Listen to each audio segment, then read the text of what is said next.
भाऊ या ना तुम्ही या जाऊ साहेब या।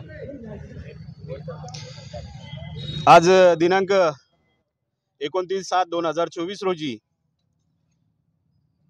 MSEB विरोधात आपल्या वेळूगावच्या काही समस्या होत्या, त्यांच्या मागण्या पूर्ण व्हाव्यात यासाठी आज इथे प्राणांतिक उपोषणाचा इशाराही देण्यात आला होता आणि ते उपोषण एक आजपासूनच चालू केलेलं होतं। परंतु आपले तत्पर अधिकारी बारगळ साहेब असतील, सूर्यवंशी साहेब असतील आणि आपले नायब तहसीलदार माननीय बनसाहेब असतील यांच्या मध्यस्थीने या उपोषणाला यश आलेले आहे असं आपण इथे नमूद करू शकतो।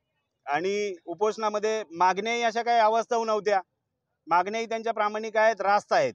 वेळूगावच्या काही भागामध्ये 3 फेज पुरवठा होता, MSEB कडून 3 फेजचा पुरवठा केला जात होता आणि काही ठिकाणी एक सिंगल फेजचा पुरवठा केला जात होता। त्या अनुषंगाने तिथे राहणारे रहिवासी असतील, आपले वेळूगावचे सर्वच ग्रामस्थ असतील, तर ज्या ठिकाणी सिंगल फेजचा पुरवठा केला जात होता त्या ठिकाणी त्या ग्रामस्थांना घरातली उपकरणं वापरायला काही साधनं असतील इलेक्ट्रिक, ते वापरण्यास त्यांना अचानक असा कधीतरी वीज पुरवठा कमी व्हायचा आणि त्यांना ते योग्यरित्या त्याचा उपभोग घेता येत नव्हता आपल्या MSEB कडून। त्या विरोधात आपले वेळूगावचे समस्त ग्रामस्थ असतील, सांगळे वस्तीचे, तसेच आपले उपोषणकर्ते धनाजी अशोक सांगळे व सर्वच ग्रामस्थ वेळूगावचे यांच्या उपोषणाला आज आपल्या इथे यश आलेलं आहे। आणि सूर्यवंशी साहेबांच्या लेखी आश्वासनानंतर हे उपोषण मागे घेण्यात आलेलं आहे, मी असं इथे जाहीर करतो।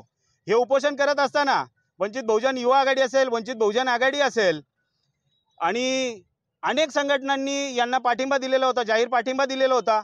आणि सूर्यवंशी साहेबांनी जास्त वेळ न घेता आमचे सहकारी मार्गदर्शक सावंत साहेब यांच्या निवेदनाला म्हणा किंवा मागणीला म्हणा, त्यांनी लगेच तिकडनं होकार दिला आणि साहेबांनी सांगितलं, त्यांच्या लक्षात आणून दिलं की बाबा छोट्या छोट्या गोष्टी आहेत, त्याच्यासाठी काही वेळ वाया घालू नका। मग सावंत साहेब असतील, त्यांच्या मध्यस्थीने हे उपोषण सुटलेलं आहे, मी इथे जाहीर करतो। आणि हा आपण समस्त वेळूगावचा, समस्त ग्रामस्थांचा हा विजय आपण इथे समजू शकतो।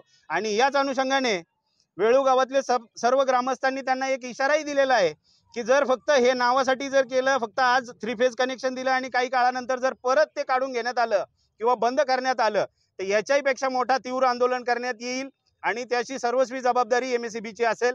हेही वेळूगावच्या वतीने, ग्रामस्थांच्या वतीने आणि वंचित बहुजन आघाडीच्या वतीने इथे जाहीर करतो।